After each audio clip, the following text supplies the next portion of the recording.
ورحمته وبركاته. إن الحمد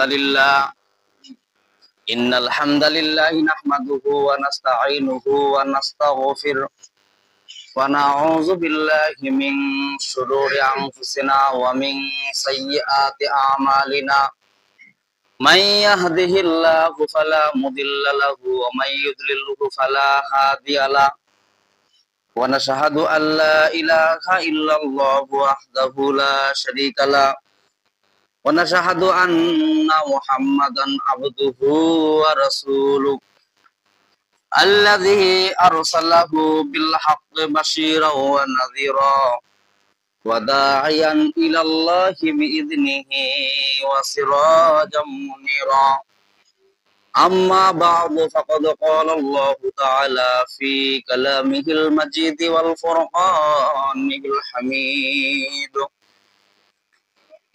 فأعوذ بالله من الشيطان الرجيم بسم الله الرحمن الرحيم يا بني آدم قد أنزلنا عليكم لباسا يواري سوآتكم وريشا ولباس التقوى ذلك خير ذلك من آيات الله لعلهم يذكرون وقال النبي صلى الله عليه وسلم بلغوا عني ولو آية أو كما قال عليه الصلاة والسلام وقال الله تعالى في كلامه المجيد والفرقان الحميد أعوذ بالله من الشيطان الرجيم إن الله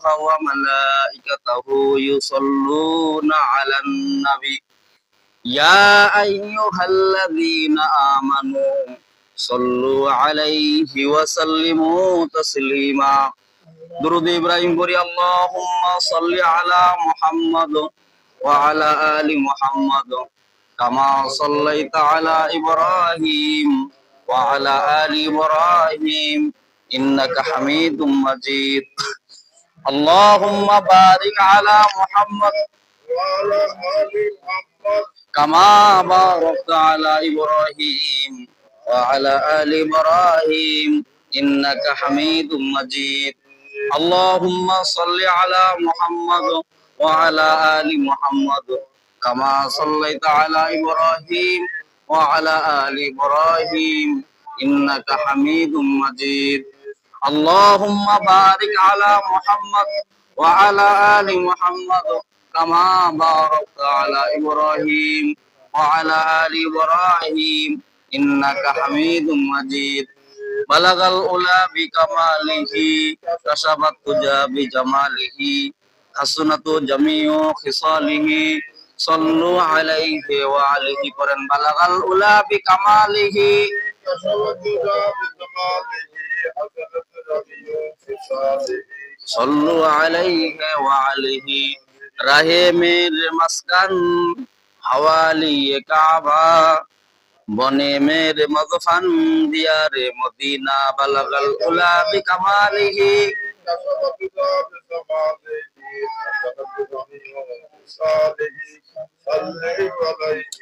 ইমানের পথে অবিচল থেকে আমার মরণ যেন হয় ইমানের পথে অবিচল থেকে আমার মরণ যেন হয় তোমারই কাছে মিনতি আমার তোমারই কাছে মিনতি আমার ও গো মহিম দয়াময় কোরআনের পথে অবিচল থেকে আমার মরণ যেন হয় আমিন।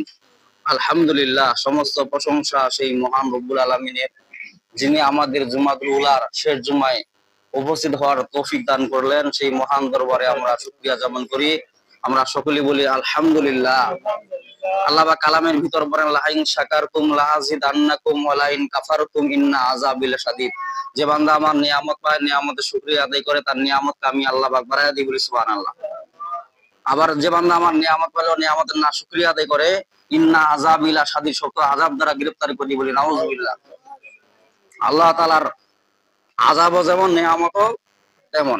আল্লাহ তাআলা যদি নিয়ামত দেওয়া শুরু করে দেয় আপনি গুণও শেষ করতে পারবেন না, এত পরিমাণের নিয়ামত, বলেন না সুবহানাল্লাহ। আর যদি গজব দেওয়া শুরু করে দেয়, মানে গজব দেওয়া যদি শুরু করে দেয় তলাশির খুঁজে খুঁজে পাবেন না, এত পরিমাণের গজব। মানে গজবেরও শেষ নাই, নিয়ামতেরও শেষ নাই। আল্লাহ নিয়ামত দান করে নিয়ামতেই শুকরিয়া আদায় করবেন, নিয়ামত বাড়াই দিয়ে থাকবে। আর শুকরিয়া আদায় করবেন না, খালি গজবে দিতে থাকবে, বলেন না নাউজুবিল্লাহ। মানে কি আপনার নিয়ামত সিনাই নিয়া ইন্না আযাবিলা শাদীদ। আসলে ছোট দিনের বেলা সকাল সকাল নামাজ পড়াই দরকার, যেহেতু মনে করেন যে এখন সময় আগে আসছে, অনেক আসছে বুঝছেন না, বা 5টা মনে করেন যে 20-এ মাগরিব হচ্ছে, এখন 5টা 20-এ আগে আসর হইতো, এখন কি হচ্ছে মাগরিব হচ্ছে। সেই অনুযায়ী আসলে সময় আপনার আগে ভাগে যদি আসেন। আসলে এখানকার লোকগুলা কেমন, মানে এমন পরিমাণে আর কি যে অলস, মানে আসতে চায় না। যার কারণে মনে করেন যে ওদের মিশনে কিন্তু 12টায় আজান দিয়ে দিছে, সে জায়গায় আমাদের 12:15টায় আজান, সব জায়গায় 12:15টায় মনে করেন আজান হয়ে গেছে, কিন্তু আমরা আজানের পরে ওই আজানের বাচ্চা থাকেছি। আসলে নিয়ম হলো যে যখন জুম্মার দিন আসলে আমরা 12টা বাজলে সবাই যদি সকাল সকাল মসজিদে আসেন তাহলে সকাল সকাল নামাজ হয়। আর এমন ভাবে ভিডিলা কোম্পানির মতন আসতেছেন, হম, মানে বলার মানে ভাষা খুঁজে পাচ্ছি না যে কি বলবো। আপনারা জুমার দিনও যদি এরকম অবহেলা করেন, আপনাদের কারণে মনে করেন যে ইমামরা লেট করে নামাজ পড়াচ্ছে। যে আপনারা যদি অগ্রিম আগে ভাগে যদি আসেন তাইলে মনে করেন যে আগে ভাগে, নয়তো আমি কাদেরকে বয়ান শোনাবো বলেন। আপনারা যদি আগে ভাগে আসেন তাহলে আমি মনে করেন যে 12টা 45-এ বয়ান শুরু করে দিলাম, আপনারাও শুনলেন, আর আমি আপনারা না আসলে আমি কাকে বয়ান শোনাবো? বুঝেন না বিষয়টা? যেন সকাল সকাল আসার চেষ্টা করবেন, তাহলে সকাল সকাল নামাজ হবে। আল্লাহুম্মা সাল্লি সালাতান কামিলান ওয়া সাল্লি সালামান আলা মুহাম্মদ। সকলে আওয়াজ করে বলি সাল্লাল্লাহু আলাইহি ওয়াসাল্লাম। আমি আপনাদের সামনে যে আয়াতে কারিমা তেলাওয়াত করেছি সূরা আরাফের 26 নম্বর আয়াত, সূরা আরাফের 26 নম্বর আয়াত। আরাফ শব্দ হলো উঁচু, আরাফ শব্দ তো কি উঁচু। জাহান্নাম এবং জান্নাতের মাঝখানে একটা দেওয়াল থাকবে, সেই দেওয়ালটার নাম হলো আরাফ নামক স্থান, বলেন না সুবহানাল্লাহ। সেই স্থানের মধ্যে কারা থাকবে? বলা হয় যে ওই স্থানে যদি কেউ যদি অবস্থান করে তারা জাহান্নামেরও হাওয়া পাবে এবং জান্নাতেরও হাওয়া পাবে। আর যারা জাহান্নামের মধ্যে যায় জাহান্নামে খালি শাস্তি পাবে, যারা জান্নাতে যায় ওরা জান্নাতের কি পাবে? সুখ শান্তি পাবে। আর যারা আরাফ নামের স্থানে থাকবে তারা কি হবে বলেন দেখি? তারা জান্নাতেরও হাওয়া পাবে এবং জাহান্নামেরও পাবে। আরাফ নামের স্থানে যারা থাকবে তাদের মানে শাস্তিটা আরো ভয়ঙ্কর হবে। মুফাসসিরগণ ব্যাখ্যা লিখছে যে কেন ভয়ঙ্কর হবে। যারা জাহান্নামের মধ্যে থাকে, জাহান্নামের মধ্যে দল আছে, লোক আছে, ওদের সাথে কথাবার্তা বলে থাকে যে ও জাহান্নামী ও জাহান্নামী, একটা মানে দল থাকে। আর জান্নাতের মধ্যেও দল আছে, আরামায়েজ আছে। কিন্তু আরাম নামে এমন একটা দেওয়াল, যেগুলো খারাপ। জান্নাতে যখন হাওয়া আসবে কি সুন্দর ভালো লাগে, আর যখন জাহান্নামের সেন্টা লাগবে তখন খুবই মানে খারাপ লাগবে। সে আবদার করবে যে আল্লাহ হয় আমাকে জাহান্নামের মধ্যে দেন না জান্নাতের মধ্যে দেন। আল্লাহ বলবে যে না, তুমি তো কাজে করছো আরাম নামে, তুমি কিসের কাজ করছো? যে যেটা কাজ করবে আল্লাহ সেটা কি করবেন? তাকে প্রতিদান দেবেন। গীবত করা কি বলেন দেখি? গীবত করা মহাপাপ। আল গীবাতু আশাদ্দু মিনাল জিনা। রাসূল হাদিসের মধ্যে বলেন যে গীবত হলো জেনা চাইতেও খারাপ। মানে আপনি প্রকাশ্য জেনা করতেছেন, নারী পুরুষ একাশে জেনা করে, অবিবাহিতরা জেনা করে, তাই না? বিবাহিত কিন্তু জেনা করে। বিবাহিত জেনা করলে ওর শাস্তি আলাদা, আর অবিবাহিত জেনা করলে কিন্তু শাস্তি আলাদা। তার মানে কি তরুণ যারা ওদের শাস্তি একরকম, আর যারা বিবাহিত জেনা করে ওদের শাস্তি আরেক রকম। কেমন করে? অবিবাহিত যারা যদি জেনা করে বলা যায় ওদেরকে 80 ধরা পেট মারো। আর যদি বিবাহিত হয় তাহলে কি হতে হবে? বুক পর্যন্ত অথবা গলা পর্যন্ত পুঁতে রাখে পাথর নিক্ষেপ করে মারা হবে। তার মানে কি ভয়াবহ। মুরব্বী হওয়ার পরও যারা খারাপ কাজ গুনার কাজ করে, মানে কি মানুষ গীবত করে, ওদের শাস্তি কিন্তু আরো বেশি ভয়াবহ। আর যারা যুবক বসে করে ওদের তারা ছাড় আছে, আল্লাহ ছাড় দেন, তবা করার সময় আছে। কিন্তু মুরব্বী তুমি সবকিছু রিটার্ন মারা শেষ করে আসছো, তারপরেও তুমি খারাপ কাজ ছাড়তে পারো না, তার মানে কি তুমি জীবন শেষ করতে পারো না? তোমার চলাফেরা এমন হওয়ার দরকার যেন আমার চলাফেরা যেন আমি মুরব্বী সাজে, ঠিক না বলে? আমার চলাফেরা যদি এমন হয়ে যায় যে তরুণদের মতো, যুবকদের মতো, ছেলে বাচ্চার মতো, তাহলে কেমন দেখায়? কারণ ওদের জ্ঞান আর আপনার জ্ঞান এক সমান, মুরব্বীদের জ্ঞান থাকে একরকম, কারণ ওরা ওগুলা পার করে আসছে, ওগুলা ক্লাস শেষ করে আসছে, ঠিক না বলেন? যুবকের ক্লাস, তারপর বিবাহিতর ক্লাস, তারপরে মনে করেন যে ছেলে জন্ম দেওয়ার ক্লাস, সবকিছু ক্লাস গুলা শেষ করে দিয়ে আসছে। তারপরেও যদি ওরা পাপে যদি কোনো কাজে যদি লিপ্ত হয় আল্লাহ বেশি নারাজ হয়ে যান, বলেন না নাউজুবিল্লাহ। আমি আপনাদের সামনে যে আয়াতে কারিমা তেলাওয়াত করেছি সূরা আরাফের 26 নম্বর আয়াত। আমি আপনাদের আজকে জুমার আলোচ্য বিষয় হলো পর্দা এবং পোশাক। আমাদের পোশাক পর্দা কেমন হওয়ার দরকার? সতর একটা আর পর্দা হলো আরেকটা। মহিলাদের পর্দা কেমন বলেন দেখি। বলা হয়েছে মহিলাদের পর্দা 5টা জিনিস খুলে রাখা যায়, যাতে আর সবগুলো হলো সতর। 5টা জিনিস কি বলেন দেখি। এক নম্বর ডান পায়ের টাকনু এবং বাম পায়ের টাকনু। কটা হইলো? 2টা। ডান হাতের টাকনু আর বাম হাতের কবজি কবজি ওটা হলো 4টা। আর এই মুখমণ্ডল খুলে রাখা যায় যাচ্ছে। আর সম্পূর্ণ রাখা কি সতর। এটা ফরজে আইন। আর পুরুষদের ফরজে আইন কি বলেন দেখি। পুরুষদের ফরজে আইন হইলো নিবি থেকে একদম হাঁটু পর্যন্ত ঢাকে রাখা ফরজে আইন। কেউ যদি হাঁটুর উপর লুঙ্গি ওঠায় তাহলে কি খরচ করে, কবিরা গুনাহ তার আমল নামায় সেকেন্ড সেকেন্ড লিখতে থাকে। বলেন না নাউজুবিল্লাহ মিন যালিক। হযরত আদম এবং হাওয়া আলাইহিস সালাম যখন জান্নাতের মধ্যে অবতরণ করলেন, অবতরণ করার পরে জান্নাতের পোশাক তাদের শরীরে আসলো কিনা বলেন দেখি।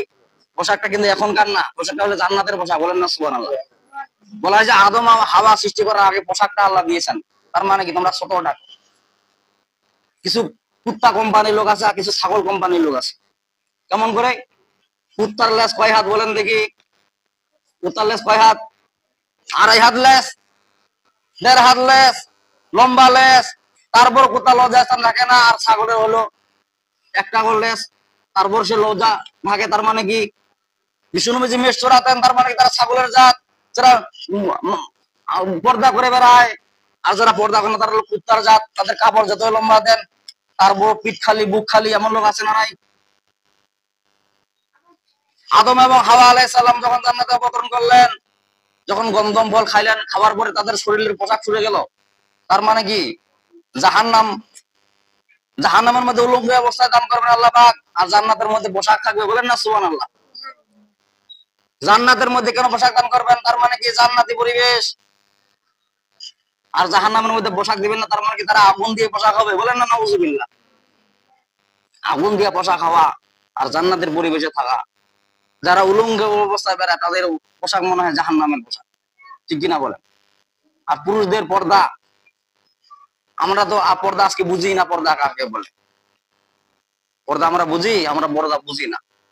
আসলে এই যে নিবি থেকে হাঁটু পর্যন্ত ঢাকে রাখা, এটা কি ফরজে আইন। আপনি নামাজ পড়েন না, ঠিক আছে, এটা তো গুনাহ হইতেই আছে। এক পর্যায়ে আল্লাহ মাফ করে দিবে, কিন্তু আপনার সেকেন্ডে সেকেন্ডে আপনি কবিরা গুনাহ কামাই করতেছেন।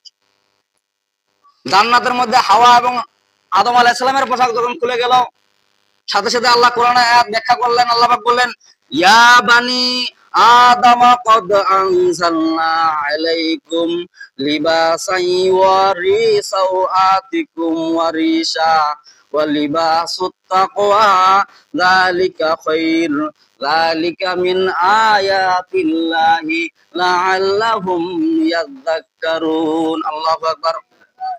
আল্লাহ পাক আদম আলাইহিস সালামকে মেসেজ দিচ্ছেন। আল্লাহ পাক আদম আলাইহিস সালামকে বলতেছেন, ইয়া বানি, হে বনি আদম।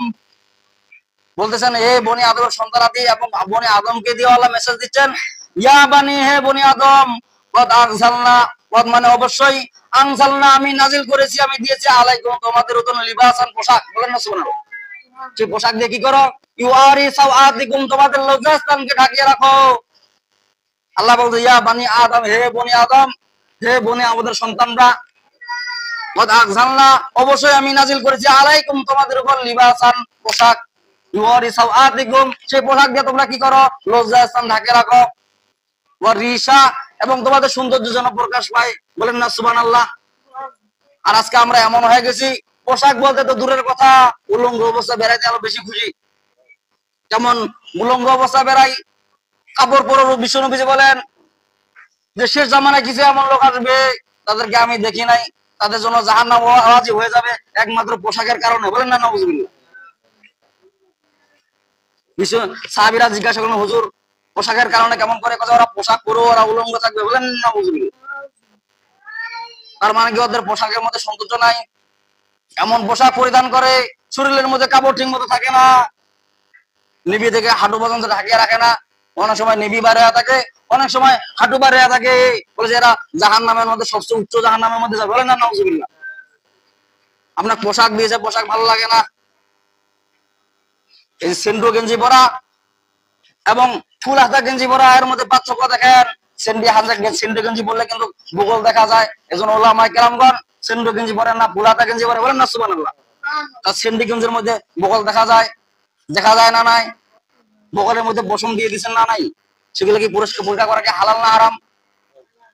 হ্যাঁ, সেগুলো পরিষ্কার করা হালাল, আপনার পরিষ্কার করতে হবে।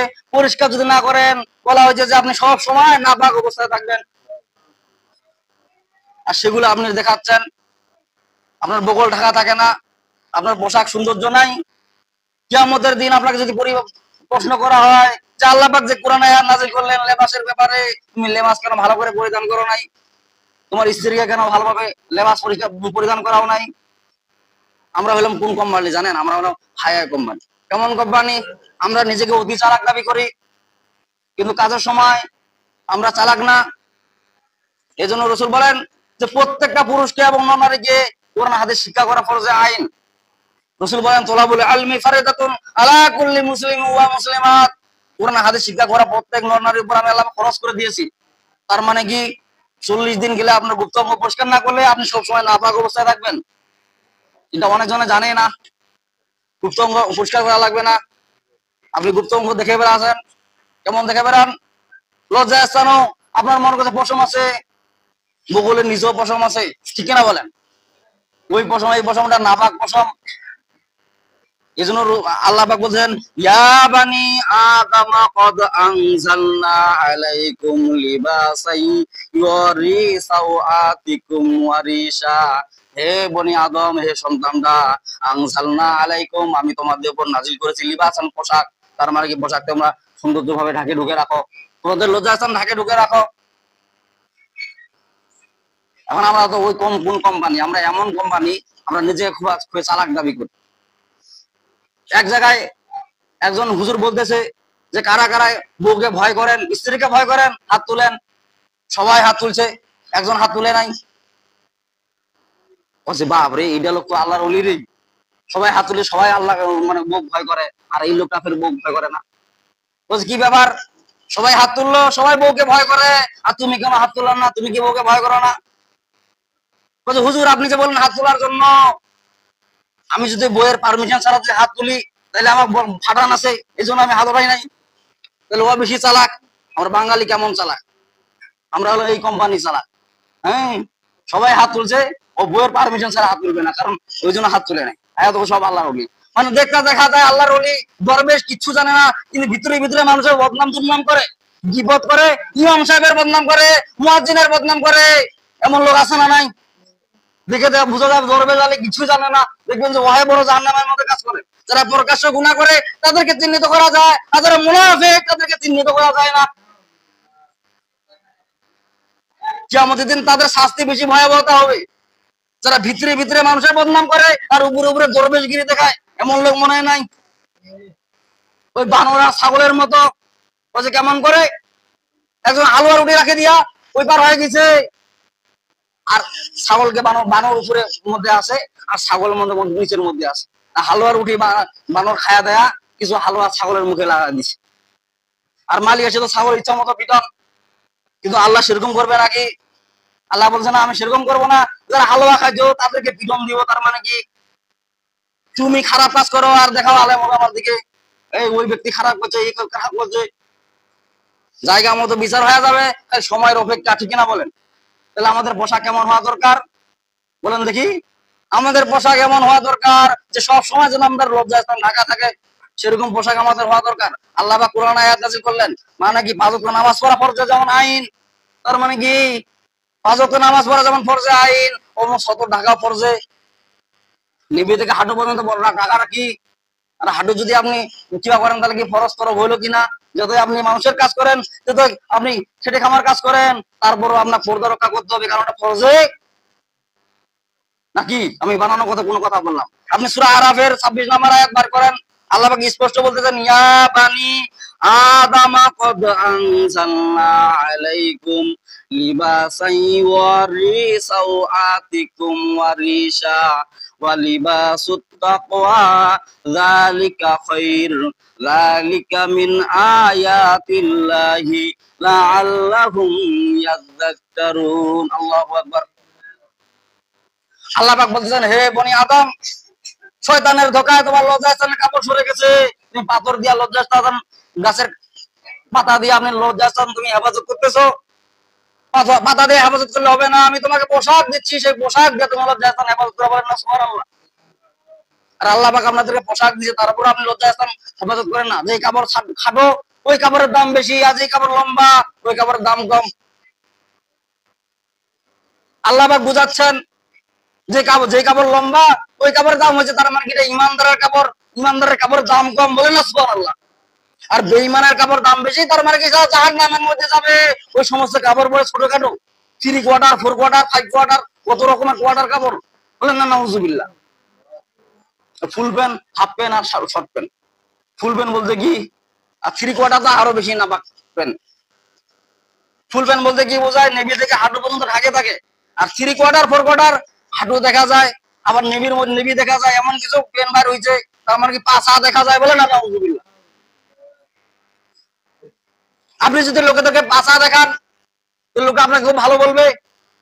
একটা যদি লোক যদি আপনার কাছে আসে যে ভাই খাবার খাচ্ছেন, আপনি যদি পাছা ঘুরে যদি লোকের সাথে বসেন, লোকটা খুব ইজ্জত বলবে নাকি? এখন এটা ফ্যাশন হয়ে গেছে, ফ্যাশন মানে এমন প্যান্ট পরছে, মনে করেন যে এদিকে টাইট, আবার এই পাছার দিকে মনে করেন যে ঢিলাটা। আছে না না এরকম পোশাক? এই পোশাক যারা কিনে দেন, গার্জিয়ানরা কিনে দেন, সমস্ত গুনাহ তার গার্জিয়ানের আমল নামায় যাবে। তারা তো অবুঝ। তাদের পোশাক এমন হওয়া দরকার, লিপি থেকে হাঁটু পর্যন্ত ঢাকে রাখা দরকার, যেটা ফরজে আইন।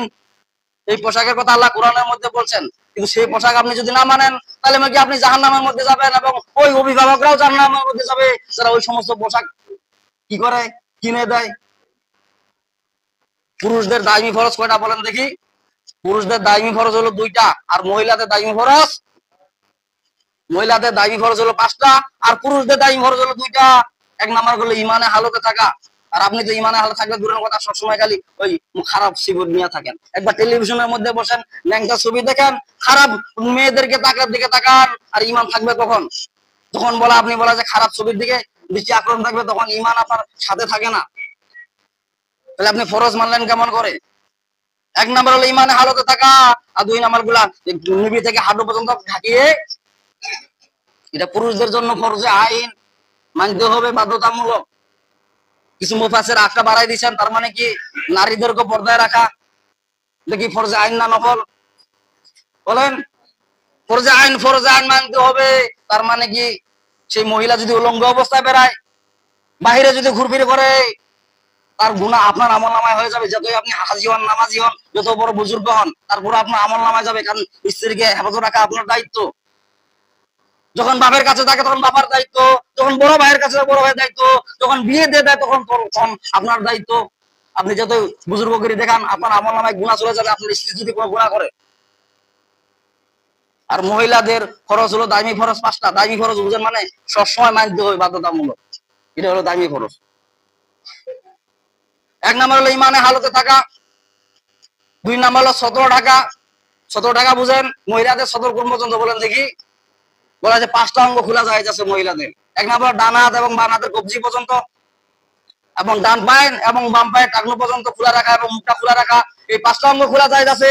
তাছাড়া সম্পূর্ণ রুমে সতর ঢাকা ফরজে আইন। যদি না ঢাকে, যদি আপনার স্ত্রী হয়, তাহলে আপনার আমলনামায় যাবে গুনাহ। যদি আপনি বড় ভাই হয়ে থাকেন, আপনার আমলনামায় যাবে। আপনি যদি বাবা হয়ে থাকেন, তাহলে আপনার আমলনামায় যাবে। কথা বোঝা যায়? ক্লিয়ার বোঝা যায়? মানা দরকার আছে না নাই? 1 নাম্বার হলো ইমানে হালত থাকা, 2 নাম্বার হলো সতর ঢাকা, আর 3 নাম্বার কি পর্দায় থাকা। মহিলাদেরকে পর্দায় থাকা, এটা ফরজে আইন। 4 নাম্বার কি ছোট ছোট কথা বলা, আর আপনার মহিলার আপনার স্ত্রীর কথা এমন দাবাং দাবাং হয়, মানুষ ভয়তে কথা গুনাহ ধরে আসি। এমন লোক মনে হয় নাই? ছোট ছোট কথা বলা, এটা ফরজে আইন মহিলাদের জন্য। যদি ছোট ছোট কথা না বলে, আপনি যদি শাসন না করেন, ওর গুনাহ আপনার আমলনামায় ফেলা ছিল। আর 5 নাম্বার কি বলেন দেখি? স্বামীর মাল হেফাজত করা। আর এমন মহিলা আছে স্বামীর মালতে হেফাজত করবে দূরের কথা, স্বামীর না পারলে বাপের বাড়ি ক্লিয়ার করে। এমন মহিলা মনে হয় নাই? বলে জাহান্নামী, জাহান্নামের মধ্যে যাবেন, ক্লিয়ার লিখে রাখেন। যারা স্বামীর মাল হেফাজত না করে বাপের বাড়ি পাঠায়, ভাইয়ের বাড়ি পাঠায়, বুঝা যাবেন ক্লিয়ার জাহান্নামী। আল্লাহ পাক মহিলাদেরকে 5টা ফরজ দিয়েছেন। তার মানে কি 1 নাম্বার ফরজ হলো ইমানের হালতে থাকা। 2 নাম্বার ফরজ কি বলেন দেখি? সতর ঢাকা। সতর বুঝেন তো? 3 নাম্বার হলো পর্দায় রাখা। 4 নাম্বার হলো ছোট ছোট কথা বলা। 5 নাম্বার হলো কি লজ্জা, স্বামীর মাল হেফাজত। আর যদি পোশাক আদি যদি উত্তম পোশাক যদি পরে বেড়ান, আল্লাহ পাক ওই কথা গ্যারান্টি বলতেছেন। আল্লাহ পাক বলতেছেন ওয়ালিবাসুত তাকওয়া যালিকা খায়র, যালিকা মিন আয়াতিল্লাহি লাআল্লাহুম ইয়াযাক্কারুন। আল্লাহ পাক বলতেছেন আমি পর্দা তোমাদেরকে ফরজ করে দিয়েছি, যদি উত্তম পোশাক পরে বেরাও, তার মানে কি সব সময় যদি শরীরকে যদি ঢাকিয়ে বেরাও, তাহলে ওইটা উত্তম পোশাক। যালিকা খায়র, এটাই সব তোমাদের জন্য ভালো হয়ে যাবে, আর কি এটা নাজাতের কারণ হয়ে যাবে। আল্লাহ পাক আরো বলছেন যালিকা মিন আয়াতিল্লাহি লাআল্লাহুম ইয়াযাক্কারুন। আর আদম থেকে তোমাদের শিক্ষণীয় বিষয়, তার মানে কি লজ্জাস্থান বিষয়, লজ্জাস্থান তোমরা সবাই ঢাকে বেরাও, এটা তোমাদের জন্য ফরজে আইন। যারা শিক্ষণীয় বিষয়, যারা শিখে তাদের জন্য কামিয়াবি, আর যারা শিখে না তাদের জন্য কি কামিয়াবি না, তারা অবশ্যই জাহান্নামের মধ্যে যাবে। তো আল্লাহ পাক আমাদেরকে সবাইকে সঠিক সমাজ দান করুক এবং সবাইকে পর্দায় রাখার তৌফিক দান করুক।